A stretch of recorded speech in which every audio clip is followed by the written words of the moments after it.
Hey guys, welcome back to my channel. This is Steph Sanity, and I want to show you how I designed my bullet journal cover. I was thinking about doing a flip through of how this month is going, but I figured since this is going to be pretty long in itself, I'm going to do that in a separate video, so stay tuned for that. But yeah, let's just get into how I designed this cover. And I also sell journals with the covers already designed. You can customize them, pick a saying, and I'll write them on there with a background or just the lettering like I'm going to do today. So yeah, you can visit my shop. I'll link it down below if you want to browse through some of my designs or submit a request. So starting off with the supplies, I use two different brands of pens right now, or markers, and these are paint based. The Sharpies I like because the tips are more rounded, so it's easier to get prettier lettering, but the Posca markers you have to be a little bit more careful with because the tip is a little bit more pointed and precise.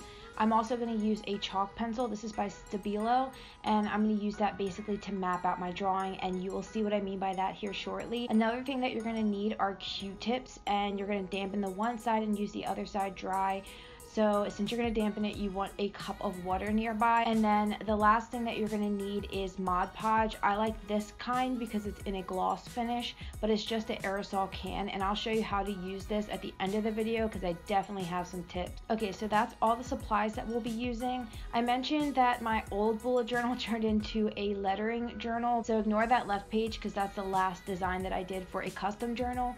But here on the right is what I've mapped out for the cover of my journal today. But you can see here that I'm just kind of getting an idea of where exactly I want the letters to fall and how large I want to make them. So I kind of wing this. I like to map everything out, but everything can change as I go. So sometimes I take the strap and I tuck it behind the cover. I really like doing that for most of my journals so that the pages don't get messed up, but so you can see the whole cover and you can design the whole cover without losing that space from the strap. And I also don't like when the strap goes through the letters, but for this particular journal I actually want to use the strap over the cover just because I know I'm going to be using this so much and I'm going to be carrying it around with me. So I don't know, I just feel like it's easier to keep it strapped at all times. So you're going to want to sharpen your chalk pencil. It just applies a lot easier to the cover if it's sharper. So I'm just sharpening that, and then I'm going to start mapping it out. And I'm doing so very lightly because we're actually going to use the Q-tips like an eraser if we need to, which I definitely did need to in this case because the letters were a little bit off-centered from what I want. And I have done journals freehand in the past, but I just really like to have everything precise, and I don't like to look at the journal after the fact and say, oh, I wish I would have moved this over a little bit or done this a little bit differently. So yeah, mapping it out just is pretty essential in my opinion. So once I'm done mapping everything out, I just like to look back over it and make sure that everything is perfect and the way I want it. Of course, I don't follow it 100% anyway, but it's just nice to know every step is done to your liking at that moment because it just saves time and stress later on. So I'm moving everything up a little bit. I'm making that top row a little bit longer and more towards the top of the journal because I noticed that everything went a little bit lower than I first anticipated. So once I've done that and I'm happy with it, I'm planning which markers that I want to use for each word or section. Definitely there at the bottom when I write 2018, the best is yet to come, I want to use the Posca marker for that. And then I do want to have some gold in here just because, I don't know, I really like white, black, and gold. It's like my favorite color scheme right now, and it's something that's not going to get old throughout the year. So no matter what the season or what my mood is, I'm still going to like those colors. So I want the more important words to be gold so that they'll kind of catch my eye. This is all up to preference. I'm not a graphic designer, but if you did have graphic design experience, you could definitely apply that.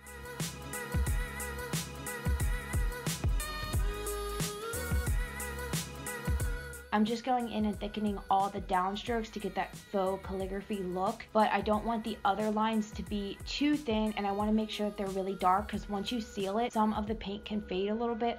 So you want to make sure that it's all dark, but you just want to thicken some of the lines. And I think that's all as far as the explanation.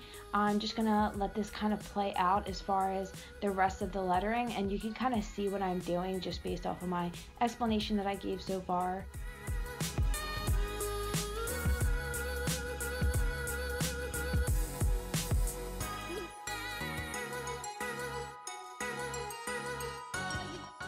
So once that's done, I kind of take a step back and look it over and see if there's anything that I could add to make it just a little bit more well-rounded and just pull it together a little bit more.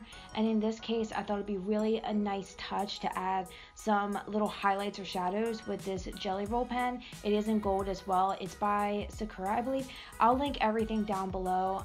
I'm really happy with how that turned out. Now I'm just going in with the Q-tip, and I don't want the one side to be too wet because it can kind of run into the paint and get a little bit messy. So I'm just wiping the excess water off on my hand, kind of rolling the Q-tip, and I'm going to use the other side to sop up any of the water that gets onto the journal.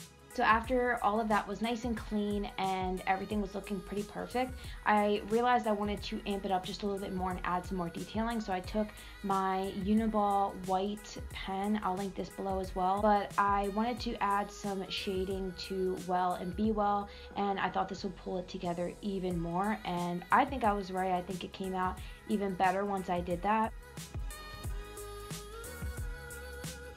Then you want to take the Mod Podge Gloss Acrylic Sealer. You can use matte or you can use gloss. I personally like the gloss, especially with using metallic markers. And you want to do this outside just because you don't want to be inhaling the fumes of this, but you do want to be kind of careful with it. You want to hold it far away from your journal, farther than I'm showing you right here.